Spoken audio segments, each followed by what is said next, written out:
Hi students, வணக்கம். நாம் கதிர் ஒளியியல் அதாவது ரே ஆப்டிக்ஸ் பாடத்தில் போட்டித் தேர்வுகளில் கேட்கப்பட்ட கேள்விகள் சிலவற்றையும் அதற்கான பதில்களையும் பார்த்து கொண்டிருக்கிறோம்.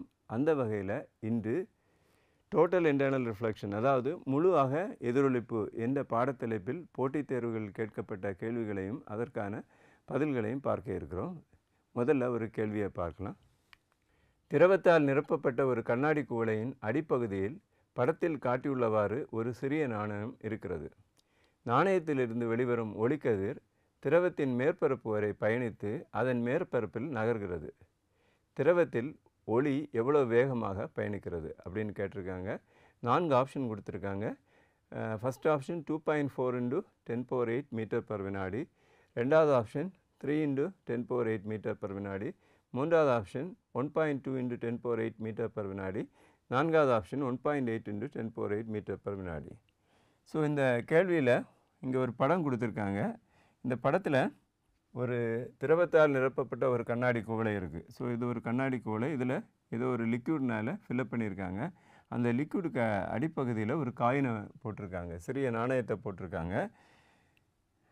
ஸோ இந்த காயின்லேருந்து வரக்கூடிய ஒளிக்கதிரானது இதோட சர்ஃபஸ் வழியாக போகுது அப்படின்னு கொடுத்துருக்காங்க. ஸோ இதோட சர்ஃபஸாக வழியாக போகுதுன்னா மீனிங் என்னென்னா, இதுதான் அதோட கிரிட்டிக்கல் ஆங்கிள். இது வந்து நார்மல், இது வந்து படுகதிர்.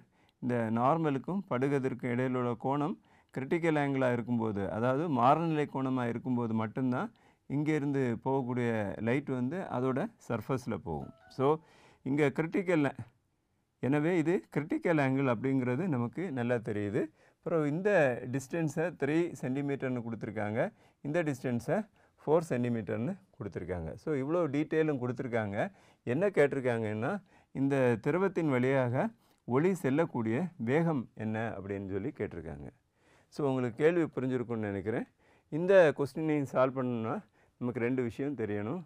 இதெல்லாம் ஒன்று ஸ்னெல் விதி, இன்னொன்று வந்து முழுவாக எதிரொலிப்பை பற்றி உள்ள ஐடியா. ஸோ ஸ்னெல் விதி ஏற்கனவே நம்ம பல வீடியோவில் பார்த்துட்டோம். இங்கே 2 மீடியம் இருக்குது. ஒன்றோட ரெஃப்ராக்டிவ் இண்டெக்ஸ் μ1, இன்னொன்னோட ரெஃப்ராக்டிவ் இண்டெக்ஸ் μ2. ஒரு மீடியத்திலேருந்து ஒரு லைட் ரைஸ் போச்சுன்னா அந்த லைட் ரே இன்னொரு மீடியத்துக்குள்ளாடி போகும்போது இந்த மாதிரி ஸ்ட்ரைட்டாக போகாமல் அது வந்து நார்மலை விட்டு விலகி போகும். இது டென்சர் மீடியமாக இருந்ததுன்னா நார்மலை விட்டு விலகி போகும். ஸோ இப்படி விலகி போகும்போது நார்மலுக்கும் படுகதிருக்கும் இடையில் உள்ள ஆங்கிளை நான் θ1 எடுக்கிறேன். அதே மாதிரி விலகு கதிருக்கும் நார்மலுக்கும் இடையில் உள்ள ஆங்கிளை θ2 நான் எடுக்கிறேன். இந்த θ1, θ2, μ1, μ2 இந்த 4ஐயும் கனெக்ட் பண்ணக்கூடிய ஒரு ஃபார்முலாவை தான் நம்ம ஸ்னெல் விதி அப்படின்னு படிச்சுட்டு இருக்கிறோம். ஸோ அந்த ஸ்னெல் விதிப்படி μ1 × sin θ1 = μ2 × sin θ2. ஸோ இதை தான் ஸ்னெல் விதியாக நம்ம ஏற்கனவே நிறைய டிஸ்கஸ் பண்ணியாச்சு. அதனால் இப்போதைக்கு இது போதும் அப்படின்னு நினைக்கிறேன். இப்போ ரெண்டாவது தெரிய வேண்டியது ஊடகத்தின் மாறுநிலை கோணம், அதாவது critical angle of a medium. இதை பற்றியும் நம்ம நிறைய டிஸ்கஸ் பண்ணுறோம். இங்கே 2 மீடியம் இருக்குது. μ1 is greater than μ2 இருக்குது. ஸோ இங்கே ஒரு ஒளிக்கதிர் வந்து 2வது மீடியத்தில் இன்சிடெண்ட் ஆகும்போது அது வந்து நார்மலை விட்டு விலகி செல்லும். ஒரு பர்டிகுலர் ஆங்கிள், அதாவது கிரிட்டிக்கல் ஆங்கிள், அந்த டைமில் அது வந்து விலகி போகிற கதிர் வந்து அந்த மீடியத்தோட சர்ஃபஸ் வழியாக போய்கொண்டு இருக்கும். இந்த கிரிட்டிக்கல் ஆங்கிளை விட அந்த மாறுநிலை கோணத்தோட படுகோணம் அதிகரிக்கும் போது அங்கே முழுவாக எதிரொலிப்பு நடைபெறும். ஸோ இந்த விஷயங்களை பற்றி ரிப்பீட்டடாக நம்ம பார்த்தாச்சு. அதனால் இந்த கணக்குக்கு நம்ம போகலாம். ஸோ இப்படி ரெஃப்ராக்ட் ஆகும்போது இந்த ஆங்கிள் வந்து 90 டிகிரியாக இருக்கும். இதையும் நீங்கள் ஞாபகம் வச்சுக்கோங்க. ஸோ இப்போ கணக்குக்கு போகலாம். ஸோ இங்கே ஒரு கண்ணாடி குவளை இருக்குது. இந்த கண்ணாடி குவளையில் என்ன செஞ்சுருக்காங்கன்னா, திரவத்தை நிரப்பியிருக்காங்க. ஏதோ ஒரு லிக்விடை நிரப்பி வச்சுருக்காங்க. இந்த நிரப்பி வச்சுருக்கக்கூடிய லிக்விடோட ரெஃப்ராக்டிவ் இண்டெக்ஸ் μ1, வெளியே உள்ள ரெஃப்ராக்டிவ் இண்டெக்ஸ் μ2. வெளியே வந்து காற்று அப்படின்னு நம்ம எடுத்துக்கிட்டோன்னா அதோட வேல்யூ 1 இருக்கலாம். இந்த கண்ணாடி குவளையின் அடிப்பகுதியில் படத்தில் காட்டப்பட்டுள்ளவாறு ஒரு சிறிய நாணயம் இருக்குது. ஸோ இந்த கண்ணாடி குவளையின் அடிப்பகுதியில் ஒரு சிறிய நாணயத்தை வச்சுருக்காங்க. ஸோ இங்கே ஒரு நாணயம் வச்சுருக்காங்க. இப்போ இந்த நாணயத்திலிருந்து வரக்கூடிய ஒளிக்கதிரானது இங்கேருந்து ஒரு ஒளிக்கதிர் வருது, இது சர்ஃபஸில் பட்டு அந்த சர்ஃபஸ் வழியாக செல்கிறது அப்படின்னு நமக்கு கொடுத்துருக்குறாங்க. ஸோ இப்படி சர்ஃபஸ் வழியாக போகுதுன்னா மீனிங் என்னென்னா இந்த ஆங்கிள் வந்து கிரிட்டிக்கல் ஆங்கிளாக இருக்கும். அதாவது இது நார்மல், இது வந்து படுகதிர், ரெண்டுக்கு இடையில் உள்ள அந்த கோணம் வந்து நமக்கு வந்து எவ்வளோ இருக்கணும், கிரிட்டிக்கல் ஆங்கிளாக இருக்கும். அதனால தான் படத்தில் கொடுத்துருக்காங்க சி அப்படின்னு கொடுத்துருக்காங்க. அதே மாதிரி இந்த பக்கம் 3 சென்டிமீட்டர்னு கொடுத்துருக்காங்க, இந்த பக்கம் 4 சென்டிமீட்டர்னு கொடுத்துருக்காங்க. ஸோ இந்த முழுவதும் 3 சென்டிமீட்டரில் இது வந்து இந்த காயின்லேருந்து வரக்கூடிய ரே வந்து எங்கே டச் ஆகுதோ இந்த பாயிண்ட்டுக்கும் இந்த பாயிண்ட்டுக்கு இடையில் உள்ளது 3 சென்டிமீட்டர் அப்படின்னு கொடுத்துருக்காங்க. இங்கே ஒளி வந்து திரவத்தின் வழியாக செல்லும்போது ஏற்படக்கூடிய வேகம், அதோட வேகம், ஒளியோனுடைய வேகம் என்னன்னு கேட்டிருக்காங்க. ஸோ இதை நான் ஒரு நார்மல் அப்படின்னு எடுத்துக்கிட்டோன்னா இந்த ஆங்கிள் சி தான் இங்கேயும் இருக்கும். ஸோ இதையும் நம்ம சி அப்படின்னு நம்ம எடுத்துக்கலாம். இந்த ஆங்கிள் 90 டிகிரியாக இருக்கும். ஏன்னா நம்ம அந்த கிரிட்டிக்கல் ஆங்கிளின் போது ஆரோட வேல்யூ 90 டிகிரி அப்படிங்கிறது நமக்கு தெரியும். ஸோ இப்போ நம்ம ஸ்னெல் விதியின்படி இந்த இடத்துல ஸ்னெல் விதியை நம்ம அப்ளை பண்ணுவோம். அப்ளை பண்ணால் என்ன வரும், μ1 இன்டு sin c. ஸோ இதுதான் இங்கே எழுதியிருக்கேன், μ1 into sin c equal to μ2 into sin 90 வரும், μ2 இன்டு sin 90. ஸோ இங்கே μ1ஓட வேல்யூ கொடுத்துருக்காங்களா, இல்லை, நமக்கு எதுவும் கொடுக்கல, sin cயும் கொடுக்கல. அதனால் முழுவாக எதிரொலிப்பு நடைபெறும் போது இது μ1ஆக தான் இருக்கும், sin c தான் இருக்கும். இது வந்து சர்ஃபஸ் வழியாக போகிறதுனால ஆரோட மதிப்பு 90 டிகிரியாக தான் இருக்கும். ஸோ இங்கே sin 90ஓட வேல்யூ 1 இருக்குது. அப்போ நம்ம என்ன எழுதலான்னா இந்த sin c ஈக்குவல் டு μ2/μ1 அப்படின்னு நம்ம எழுதலாம். sin cயோட மதிப்பை μ2/μ1 அப்படின்னு நம்ம எழுதலாம். இப்போது நமக்கு என்ன கேட்டிருக்காங்கன்னா ஒளியோட வேகத்தை தான் கேட்டிருக்காங்க, எவ்வளோ வேகமாக பரவுகிறது. ஸோ இங்கே ரெஃப்ராக்டிவ் இண்டெக்ஸ் இருக்குது, v கண்டுபிடிக்கணும். ஸோ நம்ம ரெண்டையும் கனெக்ட் பண்ணுறது மாதிரி ஒரு இக்குவேஷன் ஏற்கனவே படித்தோம், அதை திருப்பி பார்ப்போம். நமக்கு ஒரு பொருள் ஒரு மீடியம் வழியாக செல்லும்போது அதோட திசை வேகம், அதாவது அதோட ஒரு ஒளிக்கதிரானது ஒரு மீடியம் வழியாக செல்லும்போது அதனுடைய வேகம் v1 அப்படின்னு நம்ம எடுத்துக்கிட்டோன்னா, காற்றில் அது c வேகத்தில் போச்சுன்னா அந்த மீடியத்தில் அதோட வேகம் வந்து v1 ஈக்குவல் டு c/μ இருக்கும். ஸோ இங்கே ரெஃப்ராக்டிவ் இண்டெக்ஸ் μ1 இருக்கிறதுனால இதை c/μ1 அப்படின்னு நம்ம எழுதிக்கலாம். இதே மாதிரி இன்னொரு மீடியம் எடுத்து அதில் ஒளி செல்லும்போது அந்த மீடியத்தில் ஒளியினுடைய திசை வேகம் நம்ம v2ன்னு எழுதுனா இதை c/μ2 அப்படின்னு நம்ம எழுதலாம். இதை ரெண்டையும் டிவைட் பண்ணும்போது v1/v2 ஈக்குவல் டு நமக்கு μ2/μ1 கிடைக்கும். ஸோ எங்கேயாவது v1 v2 வேல்யூ தேவைப்பட்டு μ2 μ1 வேல்யூ நமக்கு இருந்துச்சுன்னா இதை ரீப்ளேஸ் பண்ணிடலாம். ஸோ இங்கே μ2/μ1 இருக்குது, நமக்கு இந்த வேல்யூ தெரியாது. பட் என்ன கண்டுபிடிக்கணும்னா v1 தான் கண்டுபிடிக்கணும், v1 ஆர் v2 ஏதோ ஒன்று கண்டுபிடிக்க வேண்டியிருக்கு. ஸோ இதை வந்து μ2/μ1 நம்ம v1/v2 ரீப்ளேஸ் பண்ணலாம். ஸோ இதை v1/v2 அப்படின்னு சொல்லிட்டு நம்ம எழுதலாம். இந்த v1/v2வில் கண்டிப்பாக மீடியத்துக்கு வெளியே வெலாசிட்டி ஆஃப் தி லைட் வந்து 3 × 10⁸ தான் இருக்கும். ஸோ இங்கே v2ஓட மதிப்பு வந்து 3 × 10⁸ இருக்கும். அதனால் நம்ம இதை v1 வெலாசிட்டி vன்னு வச்சுக்கிட்டு v2 3 × 10⁸ அப்படின்னு நம்ம போட்டுக்கலாம். ஸோ இப்போ நமக்கு தெரிய வேண்டியது v, sin cயும் தெரியாமல் இருக்குது. ஸோ sin cயை இந்த படத்தில் இருந்து கண்டுபிடிக்க முடியுமான்னு பார்ப்போம். ஸோ இந்த ட்ரையாங்கிள் எடுத்துக்கிட்டோன்னா இது வந்து ரைட் ஆங்கிள் ட்ரையாங்கிளாக இருக்குது. ஒரு ரெண்டு பக்கம் நமக்கு தெரியுது, இந்த ஆங்கிள் சின்னு தெரியுது. ஸோ இந்த ஹைபாட்னிஸை தெரிஞ்சுதுன்னா நமக்கு sin cயோட மதிப்பை கண்டுபிடிக்கலாம். ஸோ இந்த ஹைபாட்னிஸை கண்டுபிடிக்கிறதுக்கு என்ன செய்யலாம், பித்தகோரஸ் தியரத்தை நம்ம யூஸ் பண்ணலாம். ஸோ இந்த ஹைபாட்னிஸ் ஈக்குவல் டு √3² + 4² வரும். ஸோ 3² + 4² என்ன வரும், 9 + 16 ஈக்குவல் டு √25. அதை நம்ம எடுத்தால் 5 சென்டிமீட்டர் வருது. ஸோ இந்த பக்கம் 5 சென்டிமீட்டர், ஹைபாட்னிஸ் 5 சென்டிமீட்டர். அப்போ சைன் வேல்யூவை ஈஸியாக எழுதலாம், எதிர்பக்கம் பை கர்ணம். எதிர்பக்கம் இங்கே 3 சென்டிமீட்டர், கர்ணம் 5 சென்டிமீட்டர். அப்போ sin c எழுதிட்டோன்னா 3/5 அப்படின்னு எழுதிடலாம். கொடுக்கப்பட்ட டேட்டாவிலிருந்து நம்ம sin c = 3/5ன்னு கண்டுபிடிச்சிட்டோம். ஸோ இந்த sin c-யோட மதிப்பை இங்கே பிரதியிடுவோம். பண்ணும்போது என்ன வரும்? இந்த sin c-க்கு பதிலாக 3/5 போட்டுட்டு ஈக்குவல் டு v/3 × 10⁸ ஆயிரும். இதிலிருந்து v எழுதலாம். v = 3 × 3 9 × 10⁸5 இருக்குது. ஸோ இந்த 9/5யோட வேல்யூ என்னன்னு நீங்கள் கால்குலேட் பண்ணி பார்த்துட்டிங்கன்னா இது 1.8 கிடைக்கும். எனவே இட் இஸ் 1.8 × 10⁸ மீட்டர்/செகண்டாக இருக்குது. இப்போ அந்த 4 ஆப்ஷனில் எது கரெக்ட் அப்படின்னு பார்த்தா ஆப்ஷன் டி 1.8 × 10⁸ மீட்டர்/வினாடி சரியான விடையாக இருக்கிறது. ஸோ இந்த கேள்வி உங்களுக்கு புரிஞ்சிருக்கும்னு நினைக்கிறேன். இன்னொரு கேள்வியை பார்க்கலாம். படத்தில் காட்டியுள்ளபடி கொடுக்கப்பட்ட படுகதிர் முழு அக எதிரொலிப்பு நடைபெற தேவையான கண்ணாடி பட்டகத்தின் ஒளிவிலகல் என்னென்னு கேட்டிருக்காங்க. ஸோ இங்கே ஒரு படம் கொடுத்துருக்காங்க. ஒரு மீடியத்தில் லைட்டு 45 டிகிரியில் விழுந்து என்ன ஆகுது? இங்கே இந்த இடத்துல டோட்டல் இன்டர்னல் ரிஃப்ளெக்ஷன், அதாவது முழு அக எதிரொலிப்பு நடைபெறுகிறது.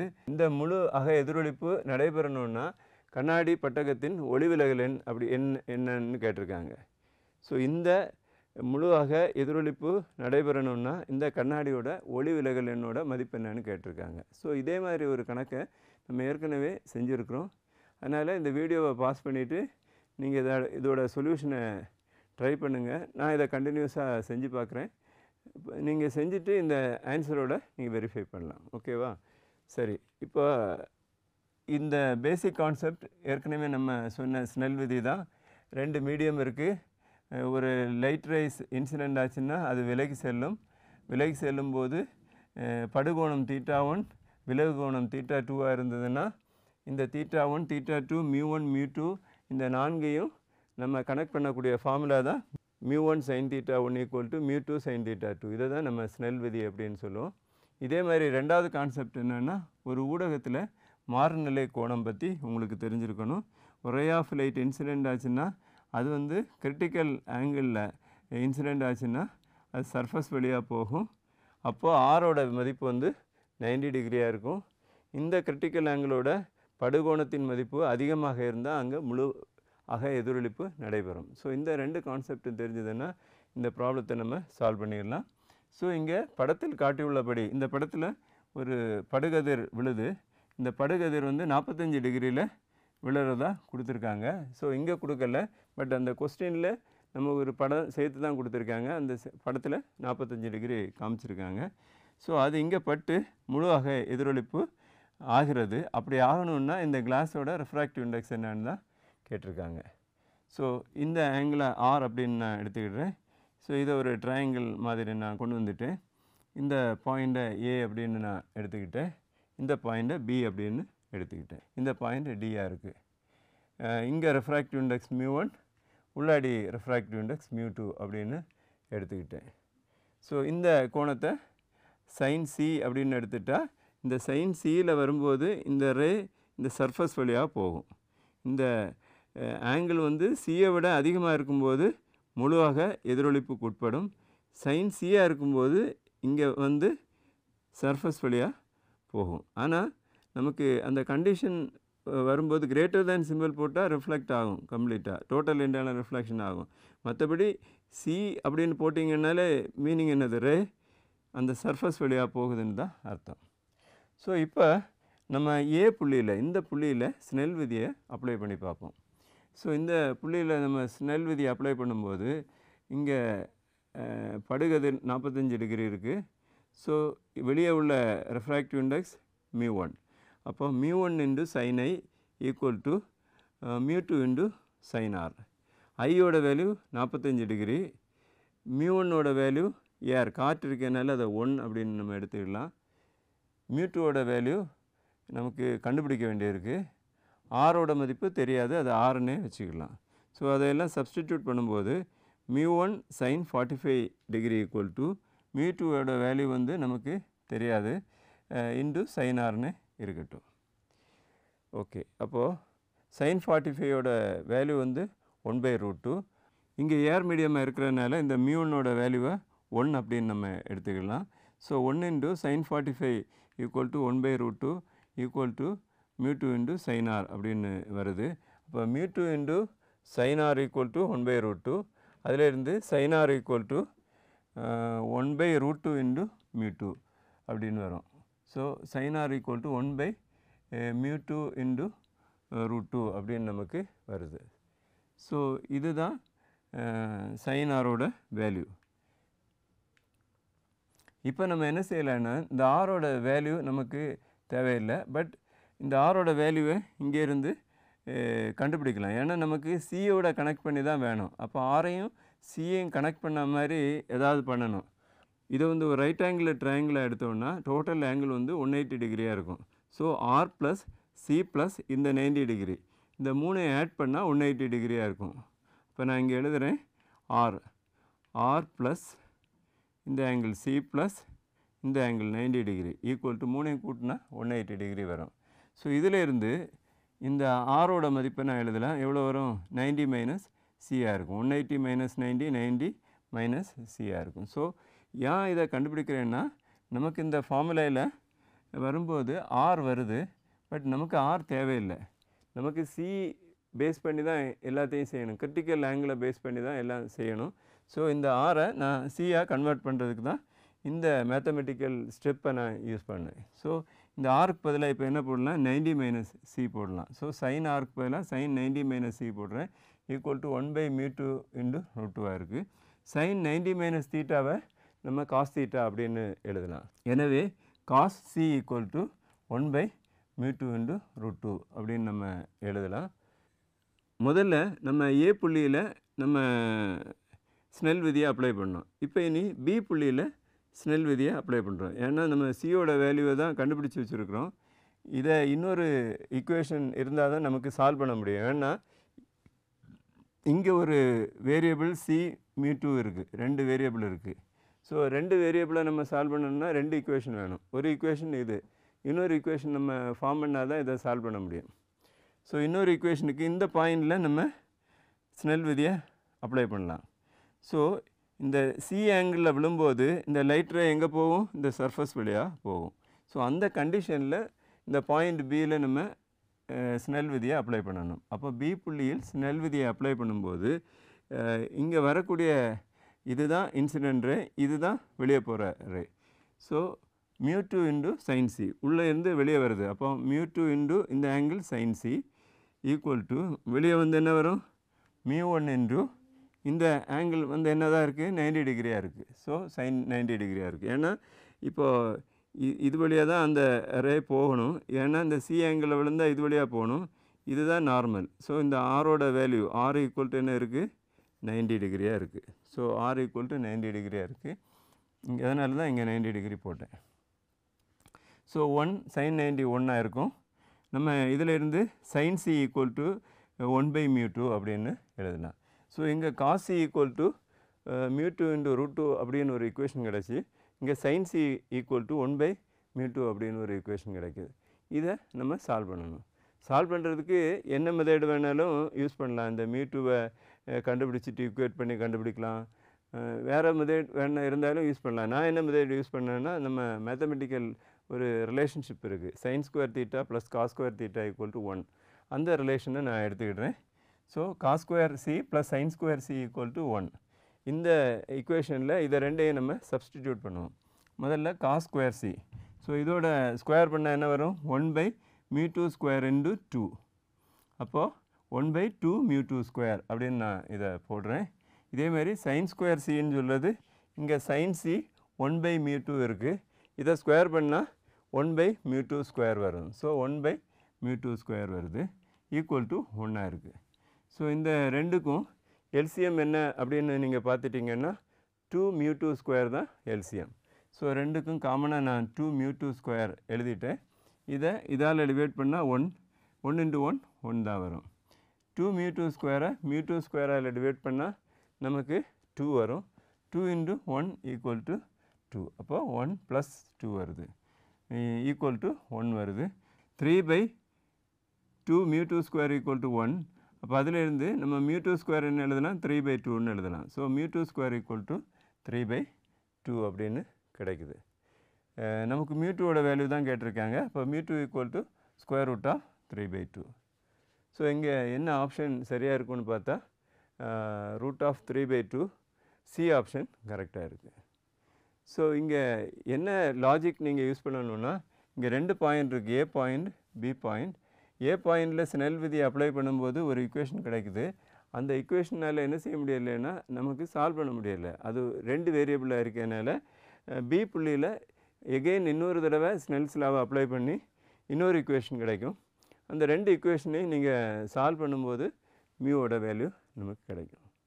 ஸோ இது கொஞ்சம் காம்ப்ளிகேட்டட் மாதிரி இருக்கும். பட் நீங்கள் ரிப்பீட்டடாக செஞ்சு பார்த்தீங்கன்னா இந்த ப்ராப்ளத்தையும் ஈஸியாக ஆன்சர் வந்துடும். ஓகே, இப்போது இன்னொரு சிம்பிள் ப்ராப்ளம் கூட பார்ப்போம். ஒரு ஒளி இழை எதன் அடிப்படையில் செயல்படுகிறது? ஒரு 4 ஆப்ஷன் கொடுத்துருக்காங்க. முழு வகை எதிரொலிப்பு, ஒளிச்செறிவு, ஒளி விலகல், குறைந்த உறிஞ்சுதல், குணகம். இந்த 4 ஆப்ஷனில் எந்த ஆப்ஷன் சரியாக இருக்குது அப்படின்னு கேட்டிருக்காங்க. இந்த கேள்வியானது 2002 நீட்டில் கேட்டிருக்காங்க. பார்த்த உடனே தெரியுது உங்களுக்கு இந்த கேள்விக்கான பதில். இருந்தாலும் இது சால்வ் பண்ணணுன்னா உங்களுக்கு என்ன தெரியணும், முழு வகை எதிரொலிப்பு அப்படிங்கிற அந்த கான்செப்ட் தான் தெரியணும். ஸோ முழு வகை எதிரொலிப்புனா என்னது? ஒரு நார்மலாக ஒரு ரே ஆஃப் லைட் ஒரு மீடியத்துலேருந்து இன்னொரு மீடியத்துக்கு போச்சுன்னா, அதுவும் டென்சர் மீடியத்துலேருந்து ரேரர் மீடியத்துக்கு போச்சுன்னா நார்மலை விட்டு விலகி போகும். ஆங்கிள் ஐயில் இன்சிடெண்ட் ஆகும்போது நமக்கு ஆங்கிள் ஆரில் அது விலகல் அடைந்து செல்கிறது. அந்த ஐயோட வேல்யூவை இன்க்ரீஸ் பண்ணிகிட்டே இருக்கும்போது ஒரு குறிப்பிட்ட வேல்யூ ஆஃப் ஐயில், அதாவது கிரிட்டிக்கல் ஆங்கிளில் மாறுநிலை கோணத்தில் அந்த சர்ஃபஸ் வழியாக அது விலகி செல்லும். இதுக்கு மேலேயும் நீங்கள் இன்க்ரீஸ் பண்ணிட்டீங்கன்னா என்னாகும், இந்த சர்ஃபஸில் போகிறது வந்து முழுவதுமாக எதிரொலிக்கப்பட்டு முழு ஆக எதிரொலிப்பு நடைபெறும். ஸோ இதுதான் அதோட கான்செப்டு. இப்போது எந்த ஒரு இடத்துலையும் நமக்கு முழு ஆக எதிரொலிப்பு நடைபெறணுன்னா டென்சர் மீடியத்திலேருந்து ரேரர் மீடியத்துக்கு லைட் போகணும். ரெண்டாவது condition I is greater than ஐசியாக இருக்கணும். ஸோ இந்த 2 கண்டிஷனுக்கு உட்பட்டதுன்னா அங்கே முழு ஆக எதிரொலிப்பு நடைபெறும். இப்போ அந்த கேள்விக்கு போவோம். ஸோ இங்கே ஒளி இழை எதன் அடிப்படையில் செயல்படுகிறது? ஸோ இந்த மாதிரி ஒரு ஒளி இழை நம்ம எடுத்துக்கிட்டோன்னா அதில் ஒரு லைட் இன்சிடெண்ட் ஆகிடுச்சுன்னா அங்கே என்ன ஆகும், இந்த இடத்துல இதுதான் நார்மல், இது இன்சிடெண்ட் ஆங்கிள் ஐ. இந்த ஆங்கிள் ஐ வந்து ஐசியை விட கூடுதலாக இருக்கிறது மாதிரி அவங்க டிசைன் பண்ணியிருப்பாங்க. ஸோ அப்படி விழும்போது அங்கே முழு வகை எதிரொலிப்பு நடைபெறும். அதனால் இந்த இடத்துல லைட் வந்து ரிஃப்ளெக்ட் ஆகி போகும். இங்கேயும் முழு வகை எதிரொலிப்பு நடைபெறும். இப்படி அது வந்து ஒவ்வொரு பாயிண்ட்லேயும் என்ன இருக்குன்னா முழுவாக எதிரொலிப்பு, அதாவது டோட்டல் இன்டர்னல் ரிஃப்ளெக்ஷன் நடைபெற்று அதுக்கு அடுத்த எண்டுக்கு லைட் போய் சேரும். ஸோ இந்த ஒளி இழை அதனுடைய அடிப்படை செயல்பாடு இப்படி தான் இருக்கும். இது எதன் அடிப்படையில் இருக்குதுன்னு பார்த்தா இது முழுவாக எதிரொலிப்பு அடிப்படையில் தான் இருக்குது. அதனால் ஆப்ஷன் ஏங்கிறது சரியான விடையாக இருக்கிறது. ஸோ நாம் இன்றைக்கி 3 கணக்குகளை பார்த்தோம். இந்த 3 கணக்கும் உங்களுக்கு பிடிச்சிருக்கும் அப்படின்னு நினைக்கிறேன். மேலும் இது போன்ற கணக்குகளை நீங்கள் செஞ்சு பாருங்கள். பயிற்சி புத்தகத்தில் இருக்கக்கூடிய கணக்குகளையும் செஞ்சு பாருங்கள். எளிதாக உங்களுக்கு நீட் போன்ற தேர்வுகளை அணுகுவதற்கு அது உதவியாக இருக்கும். மேலும் சில கணக்குகளோடு மற்றொரு வீடியோவில் சந்திக்கிறேன். நன்றி.